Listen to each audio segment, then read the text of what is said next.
যুক্তরাষ্ট্রের যুদ্ধবিমানকে নিজেদের আকাশসীমা ব্যবহার করতে দেবে না উপসাগরীয় দেশগুলো। সৌদি আরব, কাতার, আমিরাত ও কুয়েত সাফ জানিয়ে দিয়েছে তারা কোনোভাবেই ইরানে হামলায় যুক্তরাষ্ট্রকে সহায়তা করবে না। এমনকি মার্কিন যুদ্ধবিমানগুলো এসব দেশে জ্বালানি পর্যন্ত নিতে পারবে না। আমেরিকার বিপক্ষে গিয়ে উপসাগরীয় দেশগুলোর এমন সিদ্ধান্তে চরম বিস্ময়ের শিকার হয়েছে খোদ ওয়াশিংটন। ইরানের উপর আক্রমণ চালানোর জন্য মধ্যপ্রাচ্যে ঘাঁটি গেড়ে প্রস্তুতি নিচ্ছিল যুক্তরাষ্ট্র। এই নিষেধাজ্ঞার জেরে জোর ধাক্কা খেল ডোনাল্ড ট্রাম্পের পরিকল্পনা। এখন কি করবে ওয়াশিংটন? আরব মিত্ররা মুখ ফিরিয়ে নেয়ায় পিছিয়ে আসবে কি আমেরিকা? উপসাগরীয় দেশগুলোর সহায়তা ও সমর্থন হারিয়ে এখন বিকল্প পথে ইরানে হামলার পায়তারা কষছে যুক্তরাষ্ট্র।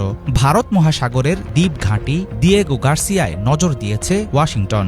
এই দ্বীপে থাকা মার্কিন সামরিক ঘাঁটিতে মোতায়েন করা হয়েছে B-2 বোমারু বিমান। পারমাণবিক হামলা চালাতে সক্ষম বিমানগুলোর অবস্থান ধরা পড়েছে স্যাটেলাইটে ধারণ করা ছবিতে। তাতে দেখা গেছে এর মধ্যেই সেখানে অবস্থান নিয়েছে 3টি B-2 বিমান। ইরাকে হামলার সময়ও দিয়েগো গার্সিয়ার এই ঘাঁটি ব্যবহার করেছিল আমেরিকা। ইরানে আক্রমণের জন্য এবার এখান থেকেই হয়তো উড়ানো হবে মার্কিন বিমানবহর।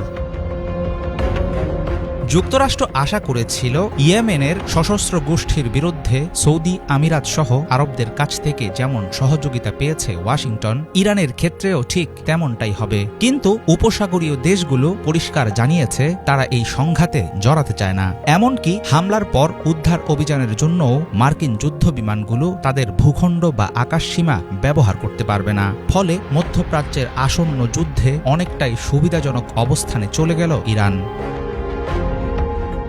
দ্বিতীয় মেয়াদে ট্রাম্প যুক্তরাষ্ট্রের ক্ষমতায় আসার পর থেকেই ইরানকে কোণঠাসা করতে কঠোর অবস্থান নিয়েছে ওয়াশিংটন। ট্রাম্প চাইছেন পারমাণবিক কর্মসূচি থেকে দ্রুতই সরে আসুক তেহরান। দেশটির উপর ক্রমেই কঠোর হচ্ছে পশ্চিমাদের নিষেধাজ্ঞা। কিন্তু ইরানে হামলা করার ক্ষেত্রে উপসাগরীয় দেশগুলো সরে আসায় অনেকটাই স্বস্তি পেল খামেনি প্রশাসন। তেহরান এখন সুযোগ পাবে যুক্তরাষ্ট্রের সঙ্গে দর কষাকষির। এমন অনিশ্চিত পরিস্থিতিতে প্রশ্ন উঠেছে, যুক্তরাষ্ট্র কি দিয়েগো গার্সিয়া থেকে সরাসরি ইরানে হামলা চালাবে, নাকি সুবিধাজনক অবস্থান খোয়ানোর ফলে তারা ফিরবে আলোচনার টেবিলে?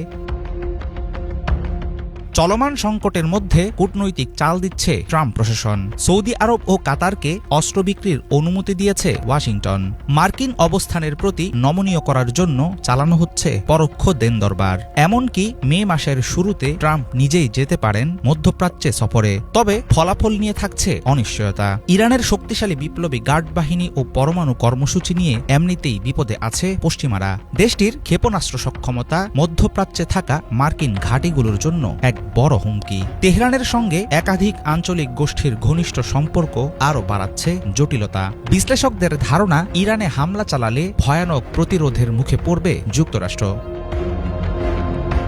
হাফিজুল ইসলাম, বাংলা ভিশন।